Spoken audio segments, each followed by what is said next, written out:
BJP ರಾಜ್ಯಾಧ್ಯಕ್ಷ ಆಯ್ಕೆ ವಿಷಯದ ಬಗ್ಗೆ ಶ್ರೀರಾಮುಲು ಪ್ರತಿಕ್ರಿಯೆ ಕೊಟ್ಟಿದ್ದಾರೆ. ಬಿಜೆಪಿ ರಾಜ್ಯಾಧ್ಯಕ್ಷ ಆಯ್ಕೆ ವಿಷಯವಾಗಿ ಪಾರ್ಟಿ ತೀರ್ಮಾನ ತೆಗೆದುಕೊಂಡಿದ್ದು ಪ್ರಕ್ರಿಯೆ ಆಗಬೇಕಿದೆ. ಆದರೆ ಯಾವುದೇ ಬದಲಾವಣೆ ಆಗುತ್ತೆ ಅಂತ ಅನಿಸಲ್ಲ ಅಂತ ರಾಮುಲು ತಿಳಿಸಿದ್ದಾರೆ. ಸದ್ಯಕ್ಕೆ ಬಿಜೆಪಿಯಲ್ಲಿ ರಾಜ್ಯಾಧ್ಯಕ್ಷ ಸ್ಥಾನ ಖಾಲಿ ಇಲ್ಲ. ಅವರ ಅವಧಿ ಮುಗಿದ ನಂತರ ನಿರ್ಧಾರವಾಗಲಿದೆ. ದಲಿತರನ್ನ ಅಧ್ಯಕ್ಷರನ್ನಾಗಿ ಮಾಡಬೇಕು ಎನ್ನುವ ವಾತಾವರಣ ಪಾರ್ಟಿಯಲ್ಲೂ ಇದೆ ಅಂತ ರಾಮುಲು ತಿಳಿಸಿದ್ರು. ಇನ್ನು ಕಾಂಗ್ರೆಸ್ನಲ್ಲಿದ್ದ ಕಚ್ಚಾಟ ನಮ್ಮಲ್ಲಿಲ್ಲ ಅಂತ ರಾಮುಲು ಹೇಳಿದ್ರು. ಡಿಕೆಶಿ ಸಿಎಂ ಆಗಲು ಸಿದ್ದರಾಮಯ್ಯ ಬಿಡಲ್ಲ ಅಂತ ರಾಮುಲು ಭವಿಷ್ಯ ನುಡಿದಿದ್ದಾರೆ. ಸಿಎಂ ಸ್ಥಾನ ಬಿಟ್ಟುಕೊಟ್ಟರೆ ಮಲ್ಲಿಕಾರ್ಜುನ ಖರ್ಗೆರನ್ನ ತಂದ್ರೂ ಅಚ್ಚರಿ ಇಲ್ಲ ಅಂದಿದ್ದಾರೆ.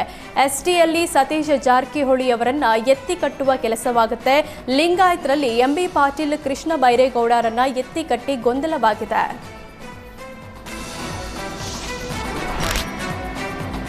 ಸಚಿವ ರಾಜಣ್ಣ ಪುತ್ರ ಎಂಎಲ್ಸಿ ರಾಜೇಂದ್ರ ಮತ್ತೆ ಶಾಸಕರ ಜೊತೆ ಸುರ್ಜೇವಾಲಾ ಸಭೆ ಕುರಿತು ಆಕ್ಷೇಪ ವ್ಯಕ್ತಪಡಿಸಿದ್ದಾರೆ. ಶಾಸಕರ ಸಭೆ ವೇಳೆ ಸಿಎಂ ಡಿಸಿಎಂ ಸಹ ಇರಬೇಕಿತ್ತು ಅಂದಿದ್ದಾರೆ. ಅನುದಾನ ವಿಚಾರ ಸಿಎಂ ಡಿಸಿಎಂ ಇದ್ದಿದ್ರೆ ಅವರ ಬಳಿ ಶಾಸಕರು ಚರ್ಚಿಸಲು ಅವಕಾಶ ಸಿಗ್ತಿತ್ತು. ಪರಿಷತ್ ಸದಸ್ಯರ ಜೊತೆಗೂ ಸಭೆ ನಡೆಸುವಂತೆ ಕೇಳಿದ್ದೇವೆ.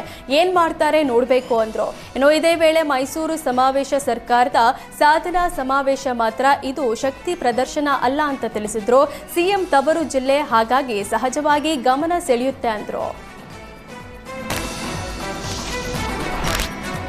ರಾಜ್ಯ ಸರ್ಕಾರದ ಗ್ಯಾರಂಟಿ ಯೋಜನೆಯಿಂದ ಅಭಿವೃದ್ಧಿ ಕುಂಠಿತವಾಗಿದೆ. ಶಾಸಕರಿಗೆ ನಿರೀಕ್ಷೆ ಮಟ್ಟದಲ್ಲಿ ಅನುದಾನ ಬರ್ತಿಲ್ಲ, ಅಭಿವೃದ್ಧಿ ಆಗ್ತಿಲ್ಲ ಅಂತ ಮೇಲುಕೋಟೆ ಶಾಸಕ ದರ್ಶನ್ ಪುಟ್ಟಣ್ಣಯ್ಯ ಅಸಮಾಧಾನ ಹೊರಹಾಕಿದ್ದಾರೆ.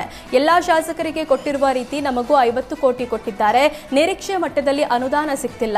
ಮೇಲುಕೋಟೆ ರಸ್ತೆ ಅಭಿವೃದ್ಧಿ ಇನ್ನೂ ಆಗಿಲ್ಲ ಅಂತ ಆರೋಪಿಸಿದ್ದಾರೆ. ಗ್ಯಾರಂಟಿಗೂ ದುಡ್ಡು ಹೋಗಬೇಕು, ಜೊತೆಗೆ ಅಭಿವೃದ್ಧಿಗೆ ಅನುದಾನ ಕೊಡಬೇಕಾಗಿದೆ. ಎಲ್ಲಾ ಸಮಸ್ಯೆಗಳನ್ನ ಸರಿಪಡಿಸಲು ಆಗಲ್ಲ, ಸಣ್ಣ ಪುಟ್ಟ ಸಮಸ್ಯೆಗಳು ಇವೆ, ಸರಿಪಡಿಸುವ ಕೆಲಸ ಮಾಡಬೇಕಿದೆ ಅಂದಿದ್ದಾರೆ. ಬೆಂಗಳೂರಿನ ಕಿದ್ವಾಯಿ ಆಸ್ಪತ್ರೆಯಲ್ಲಿ ಸ್ಕ್ಯಾನಿಂಗ್ ಮಷೀನ್ ಇಲ್ಲದೆ ಪರದಾಡುವಂತಾಗಿದೆ. 20 ದಿನದಲ್ಲಿ 2 ಬಾರಿ ಸ್ಕ್ಯಾನಿಂಗ್ ಯಂತ್ರ ಕೈಕೊಟ್ಟಿದೆ. ಸರಿಯಾಗಿ ಚಿಕಿತ್ಸೆ ಸಿಗದೆ ರೋಗಿಗಳು ಪರದಾಡುವಂತಾಗಿದೆ. ಒಂದು ಸ್ಕ್ಯಾನಿಂಗ್ಗೆ ಹೊರಗಡೆ 8,000 ರೂಪಾಯಿ ಆಗುತ್ತೆ. ಕಿದ್ವಾಯಿಯಲ್ಲಿ ಸ್ಕ್ಯಾನಿಂಗ್ಗೆ 2,000 ರೂಪಾಯಿ ಆಗಲಿದೆ. ಹೆಚ್ಚು ದುಡ್ಡು ಕೊಟ್ಟು ಹೊರಗಡೆ ಸ್ಕ್ಯಾನಿಂಗ್ ಮಾಡಬೇಕಾಗಿದೆ. ಸರ್ಕಾರದ ವಿರುದ್ಧ ರೋಗಿಗಳು ಆಕ್ರೋಶ ವ್ಯಕ್ತಪಡಿಸಿದ್ದಾರೆ. ಕಾಂಗ್ರೆಸ್ ಶಾಸಕ ಆಯಿತು, ಈಗ ಶಾಸಕನ ಬೆಂಬಲಿಗನ ಗೂಂಡಾಗಿರಿ ಶುರುವಾಗಿದೆ. ಶ್ರೀರಂಗಪಟ್ಟಣ ವಿಧಾನಸಭಾ ಕ್ಷೇತ್ರದಲ್ಲಿ ಅಧಿಕಾರಿಗಳಿಗೆ ಸೇಫ್ ಇಲ್ವಾ ಎಂಬ ಪ್ರಶ್ನೆ ಉದ್ಭವಿಸಿದೆ.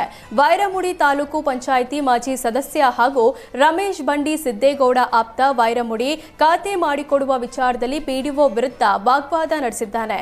ಕಾನೂನು ಬದ್ಧವಾಗದ ಕಾರಣ ಖಾತೆ ಮಾಡಿಕೊಡಲು ಪಿಡಿಒ ಒಪ್ಪಿಕೊಂಡಿಲ್ಲ.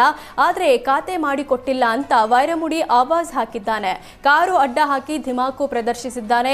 ಶಾಸಕನ ಬೆಂಬಲಿಗನ ವಿರುದ್ಧ ಪಿಡಿಒ ಶೋಭಾ ರಾಣಿ ದೂರು ಕೊಡಲು ಮುಂದಾಗಿದ್ದಾರೆ. ವಿಷಯ ತಿಳಿದಿದ್ದಂತೆ ಶಾಸಕರ ಬೆಂಬಲಿಗರಿಂದ ರಾಜಿ ಸಂಧಾನದ ಪ್ರಯತ್ನ ಮಾಡಲಾಗಿದೆ. ದೂರು ಕೊಟ್ಟರೂ ಪೊಲೀಸರು ಎಫ್ಐಆರ್ ದಾಖಲಿಸಿಲ್ಲ. ಇತ್ತೀಚೆಗೆ ಅಧಿಕಾರಿಗಳನ್ನ ನೇಣಿಗೆ ಹಾಕ್ತೀನಿ ಅಂತ ಶಾಸಕ ರಮೇಶ್ ಬಂಡಿ ಸಿದ್ದೇಗೌಡ ಹೇಳಿಕೆ ಕೊಟ್ಟಿದ್ರು. ಇದೀಗ ಖಾತೆ ಮಾಡಿಕೊಡದ ಪಿಡಿಒ ಮೇಲೆ ಬೆಂಬಲಿಗ ದರ್ಪ ಮೆರೆದಿದ್ದಾನೆ.